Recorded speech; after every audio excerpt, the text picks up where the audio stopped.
Hello and welcome to my channel. My name is Hannah and I've been filming a lot of recommendation videos recently and I wanted to do something different, and it is also too hot to really think, so I've decided that I'm going to review classics badly. So I've read a variety of different classics. I've read them for uni, I've read them for my own pleasure. I like reading gothic fiction, but I feel like there's not enough silliness when discussing classics. I feel like we really need to dig into what is at the epicenter of these books, because some of them are just wild. And I feel like if I can review classics in one silly sentence or essentially explain the plot badly, that will be entertaining for me and therefore maybe entertaining for you. But it was just something a little bit different from the content I've been making recently that is kind of making me feel a bit ugh, especially in this heat. So here is me explaining the plot badly. Somehow the histories of Greece are even weirder than the myths they made up. A man has a bad relationship with both of his parents, it ends badly and he feels bad about it. A pious man starts having sex with the devil and it ends badly. A man takes a trip down into hell, doesn't like it, comes home. Man kills his boss to get a promotion, it does not end well. Man kills his boss to get a promotion and a woman and it does not end well. Man attempts to embarrass his boss, it does not end well.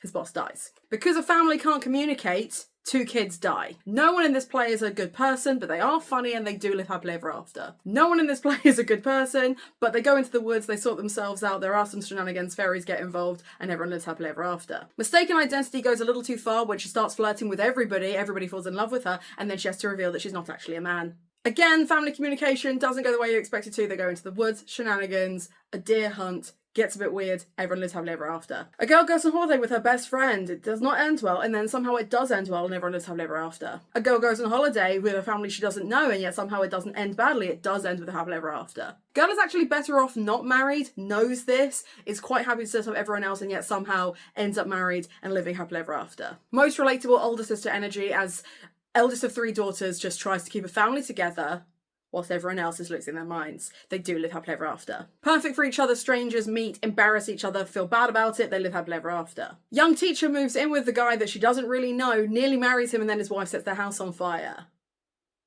And then they live happily ever after. Young woman moves on to an estate, everyone gets all up in her business and she has to run away again.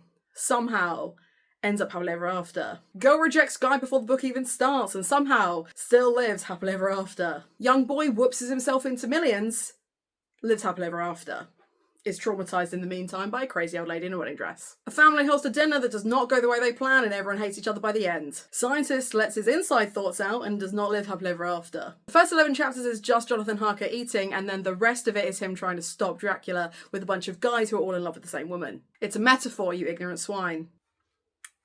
Get it? Because of the pig. Doctor spends more time wondering if he can rather than whether he should, and inspires a whole bunch of monster girlies for years to come. Most boring cruise story you'll ever read. Drugs are introduced to this girl at a very young age and now she doesn't know where she is. Man who is part of the system discovers that the system is bad and this surprises him. The women in Greece were not treated well. Surprising nobody. Damn, someone had a lot to say about poetry. Man marries a young woman thinking she'll be too dumb to notice that everyone is still in love with his dead wife. Young girl who's looking for adventure desperately regrets that decision immediately. So there we have it. Those are all the classics that I own and actually feel comfortable telling you what the plot is. Let me know, genuinely, are you more likely to read these classics or less likely to read these classics? Do you also think, as I do, that classics are great, but maybe we don't need to spend as much time lauding them as we currently do? You know, intellectualism is a thing, I get that, but like, it doesn't make you a good person if that's all that you read. Treat yourself to something from My Point Books because it supports me and my content. Check out those links down below because I have a Patreon now, and most importantly, have a nice day.